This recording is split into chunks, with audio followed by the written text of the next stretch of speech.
They didn't need to prove cigarettes were safe. They just had to convince you that science wasn't sure either. And it worked. On everyone. This isn't just a story about tobacco.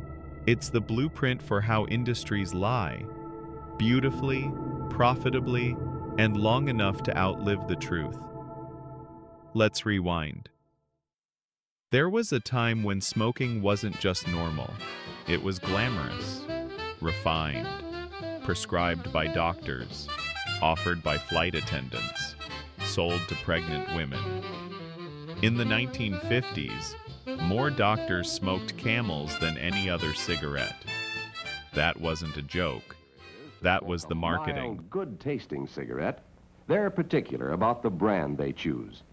In a repeated national survey, doctors in all branches of medicine, doctors in all parts of the country were asked, "What cigarette do you smoke, doctor?" Once again, the brand named most was Camel. Yes, according to this repeated nationwide survey, more doctors smoke Camels than any other cigarette. You could open a magazine and see your local pediatrician recommending a brand. And the ads? They were everywhere. On buses, on billboards, in comic books. There were cigarettes for every identity. Virginia Slims for women, with slogans like, "You've come a long way, baby." Marlboros for rugged cowboys. Menthols aggressively marketed to black communities. Even ads targeting kids, with cartoon mascots, candy cigarettes, and starter packs. Cigar? Cigarette? Cigar? The message was always the same. Smoking isn't just okay. It's who you are.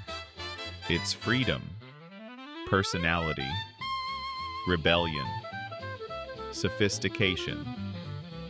Hollywood helped too. Bogart smoked like he was flirting with death and winning. Sharon Stone made it look like seduction. Bruce Willis smoked through half of Die Hard. James Bond lit up between kills. Even cartoons weren't safe. Betty Boop, Tom and Jerry, Looney Tunes, all puffing like they had a sponsorship deal. And in some cases, they did. Tobacco companies literally paid for product placement. In movies. On screen. For decades. The result? Entire generations learned to associate cigarettes with strength, sex, danger, power. They didn't sell nicotine. They sold identity. But then, people started dying. A lot. And not just from smoking. From secondhand smoke. From cancer. From things no amount of cowboy hats could explain. So in 1953, the heads of the biggest tobacco companies met in secret. They didn't say, "Let's fix this." They said, "Let's fix public opinion." That's when they created the Tobacco Industry Research Committee, which sounds scientific, but was really a PR firm in a lab coat. Their goal wasn't to prove cigarettes were safe. It was to inject just enough confusion to make people hesitate. If they could delay action by 5 years, 10 years, 40, jackpot. Their internal slogan? Doubt is our product. And they worked hard for it. They funded scientists to say, more studies are needed. They paid journalists to present both sides. They created fake health organizations to look neutral. They attacked real scientists, called them alarmists, radicals, communists. They didn't just lie. They monetized uncertainty. Imagine applying that logic everywhere. Cyanide might be dangerous, but we need more research. Gravity? Some experts disagree. Fire? Still under debate. It worked. So well, in fact, other industries copied the playbook. The sugar industry paid to blame fat. Big Oil learned how to deny climate change, not by disproving it, but by overwhelming you with noise. Even asbestos and pesticides followed suit. But let's go deeper.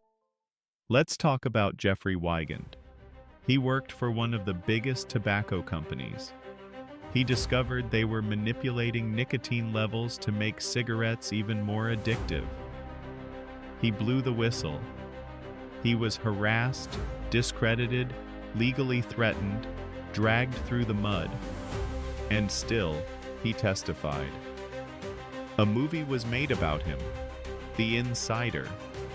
It won awards. The company?